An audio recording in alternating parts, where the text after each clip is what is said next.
அடுத்து விருச்சிக ராசி. நீங்க வந்து ரொம்ப ஒரு ஆழமான நபரா இருப்பீங்க. அதாவது உங்களுடைய எண்ணங்கள், உங்களுடைய உணர்வுகள் எல்லாமே வந்து ரொம்ப ஆழமானதா வந்து இருக்கும்.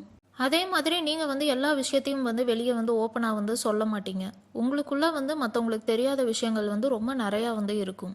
உங்களுக்குள்ள வந்து பார்த்தீங்க அப்படின்னா, எப்போதுமே ஒரு போராட்டம் வந்து இருந்துட்டே இருக்கும். நீங்களாவே வந்து எதையாவது வந்து யோசிச்சு, உங்க மனசுக்குள்ள வந்து போராட்டங்கள் வந்து இருக்கும் அதனால.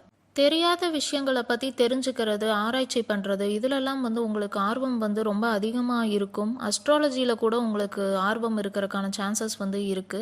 ஏன்னா, அஸ்ட்ராலஜி எப்படி நடக்குது? அத எப்படி வந்து மனித வாழ்க்கையோட நம்ம வந்து கனெக்ட் பண்றோம்? இந்த மாதிரியெல்லாம் உங்களுக்கு தோணும். அதனால நீங்க வந்து ஆராய்ச்சியில வந்து ஈடுபடுவீங்க. என்ன ஏதுன்னு கண்டுபிடிக்கணும் அப்படிங்கிற எண்ணத்துல.